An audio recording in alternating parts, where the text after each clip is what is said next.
Hi everyone, it's Marty Harger, and today I want to talk to you about the number one blend to help you practice what you've been practicing.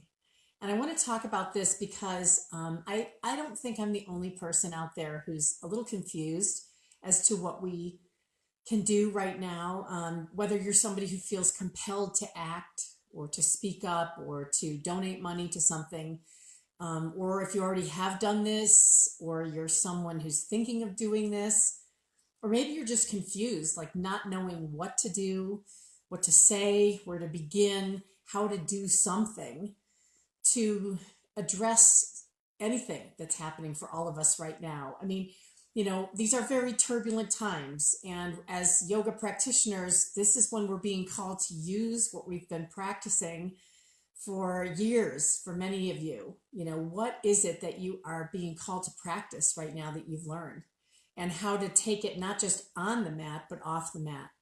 And I want to talk about this today because these are very turbulent times, from coronavirus to economic impact to social justice to racial issues to protests going on to political primaries. There are so many things that are happening out there, and it's easy to get stressed just trying to decide, when should I do something? What should I do?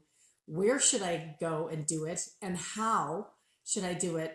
And most importantly, I want to suggest to you to think about why you want to do that.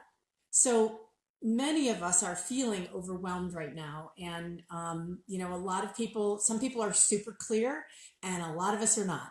So I'm talking about this because I feel like, when we're feeling overwhelmed, it's time to get really clear on what's going on inside of us, to try to come to peace with what's going on inside of us. And I think for yogis right now it couldn't be a better time to practice what you've been practicing. And so today I want to talk with you about a blend that I really feel is important for trying to help us come to peace. And that is to actually incorporate a blend that doTERRA has had for years, which is the Serenity Blend.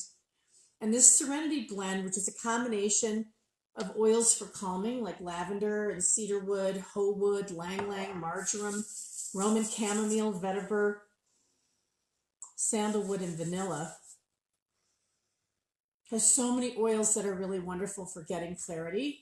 And it is considered the oil of tranquility. And I just want to mention a couple of things why I think the Serenity Blend is the best one to be diffusing right now, to be putting on your body, to be bathing in it, to be taking it internally if that's what you feel is important. But in your yoga practice, because that's why you're on this page, I want to suggest to you that incorporating the Serenity Blend, just the Serenity Blend right now, in your practice is a really great idea. And in fact, you can, for those of you that are teaching classes about using the essential oils in yoga, break down the different oils that are in that and why together they create this oil that is the oil of tranquility. This is an oil that helps us in a lot of different ways when we're in a very emotional place. And I think I would dare to say the world is in a very emotional place right now. So I'm just going to read a couple of lines from the Emotions and Essential Oils book. If you don't already have this book, in addition to the Essential Yoga program, I think this is a must-have in your library for those of you that are yogis. And the Serenity Blend is a blend that is really effective when individuals over-identify with responsibilities or fears. They create emotional states that do not support proper rest, relaxation, and rejuvenation. And they perceive burdens where they first want to use this Serenity Blend. We first encourage you to use that to reconnect with yourself and discover the peace that lies within, and then to reconnect with the humanity in others. Serenity brings a sense of tranquility that allows space for personal reflection, peace, and healing. Now, why do I want to talk about Serenity Blend today? Because I think it's really easy to get swept along with the crowd. And if that's what you're doing, I honor that for you. I really do. But if you're someone who is not sure what you need to be doing and what battle you want to fight, if there is one to be fought, then part of that is to come to peace. And I feel like with the Serenity Blend, we can find ways to get our own answers of what we need to be doing and saying versus what we're hearing on the news or we're seeing in social media feeds or our friends are telling us or our family is telling us. It's time to practice what we've been practicing and come to peace with our own clarity, our own vision, which is what 2020 is all about. And the Serenity Blend is a perfect choice for that because it's going to help you come to peace and tranquility within yourself so you can hear your own voice. And I feel like this is the oil that provides a conscious choice in what we're doing, which I feel like each of us needs to be able to do right now to help us practice what we've been practicing for years, to take what we've been learning on the yoga mat out into the world. We have to first be super clear why we want to do what we want to do, when we want to do it, how we want to do it. These questions are something I urge you to ask yourself, and incorporating essential oils like the Serenity Blend into your yoga or meditation or journaling practice is really important. You know, today I don't really have a lot of oil concepts or I want to talk about for yoga. I really feel like we need to turn to the tools that are effective and use them to make a difference in this world. And the difference begins with us, begins within us. And so I want to read from you another quote from a book, The Yamas and Niyamas by Deborah Adele. This is a great, simple approach to understanding the ethical practices of yoga. And the first one, Ahimsa, you may have heard of, you may know all about it, but I'm going to read you something. And for those of you that are interested, please continue to listen and take some nice deep breaths of that Serenity Blend. In the concept of Ahimsa, we talk about violence to others. Ahimsa is the idea of non-violence, by the way. So if we cannot find love for ourselves, it becomes easy to look outward and begin to focus on others, hiding our own sense of failure and fear under our blazing concern for others. It's almost as if we're secretly saying, my life is a mess. I'll feel better if I fix yours. If we are not honest with ourselves, we can even go to bed with a sense of pride in the amazing things we've done for others that day. We may even feel holy about our arduous feats of self-sacrifice. In reality, we are hiding our own sense of self-failure by telling others how to live their lives.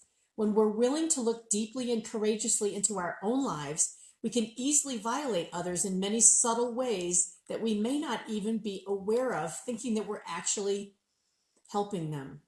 Thinking we know what is better for others becomes a subtle way that we do violence. When we take it upon ourselves to help the other, we whittle away at their sense of autonomy. Nonviolence asks us, Ahimsa, asks us to trust the other's ability to find the answers they are seeking. It asks us to have faith in the other, not feel sorry for them. Nonviolence asks us to trust the other's journey and love and support others to their highest image of themselves, not our highest image of them. It asks that we stop managing ourselves, our experience, others, and others' experiences of us. Leave the other person free of our needs, free to be themselves, and free to see us as they choose. Now, there's a whole bunch more to Ahimsa than that, but I thought that that quote from this book, The Yamas and Niyamas by Deborah Adele, you can see I've got a lot of little stickers in there because I'm a real fan of her writing on the Yamas and Niyamas. And as we look at the concept of Ahimsa or nonviolence, it starts with nonviolence to ourselves. It's okay to be confused. It's okay to not be sure what it is that you need to act on, do, say, believe in, follow. It's okay. And it starts with giving yourself permission, giving yourself love, and that puts you in a place to allow others to be in that as well. You can support people and remain in Ahimsa. You can take action and remain in Ahimsa, but let people have their experiences. If their experiences are not your own, that's okay. That's what makes the world a fabulously interesting place, is that there's something a little bit different in each of us. Embracing those differences and allowing them, loving those differences starts with loving ourselves. It starts with coming to peace with what we personally believe. And I truly think the Serenity Blend, if you haven't pulled it out lately, because sometimes you start grabbing other blends and you're like, we got to use this one and this one. Get the Serenity Blend and really seriously embrace this right now. Serenity, that's what we need more of, right? Thanks everybody for joining me today. I wish you all a beautiful week. I wish you all peace in your choices, and taking good action to make this world a better place. Have a wonderful day. Namaste.